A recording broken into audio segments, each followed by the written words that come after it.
Hello everybody, my name is James, hope you're doing well and welcome back to another video. So this is going to be a slightly different video. Basically, quite recently I was fortunate enough to meet former F1 driver David Coulthard, and he was kind enough to have a chat with me about all things Formula 1. Now I asked him several questions and I'll spread his answers out over several videos, but I thought for this first one, I'd show his responses to two key talking points in F1 at the moment. Now one of them is about Max Verstappen. As we know, Max has a long-term deal with Red Bull, but there has been a lot of talk about him potentially going to Mercedes. With team boss Toto Wolff even saying that he'd be open to having Max in the car. So I asked Coulthard whether he thought Max could end up at Mercedes, and this is what he had to say. Anything's possible if you can dream it up. You just predict everything and eventually one of them will be true. Right now he's contracted to Red Bull. They're winning. He's shown himself to be a worthy world champion, so I don't see any major change there in the short term.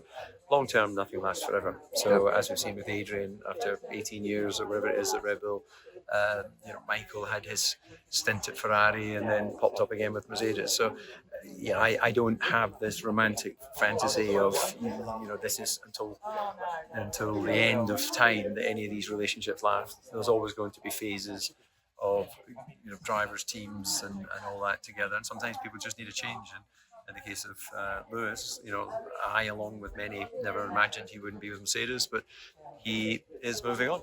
Now I do agree that nothing lasts forever, and like David said, who would have thought Lewis Hamilton would ever leave Mercedes? So let's see what happens. But I do think Max is staying put at Red Bull for the time being. Now I also asked David about Carlos Sainz, given his future is unknown at the moment, as we know he is leaving Ferrari at the end of this season to make way for Hamilton. And so far he has been linked with Mercedes and Audi, but nothing has been confirmed. This is what David feels the future holds for Sainz. Great driver, really shown himself this year, even with an appendix operation. There's all sorts of rumours about he'll do the longer term with Audi, but there's still in play possibilities at Red Bull, Mercedes. Clearly he's not going to go to or stay at Ferrari. So let's see. I honestly don't know, but he's certainly a driver I would want in my team. I think he's a real quality. But what do you think of David's answers? Let me know in the comments below. But that's going to be the video from me today. Thank you ever so much for watching. Make sure to like and subscribe for more videos, and until the next one, take care. Bye.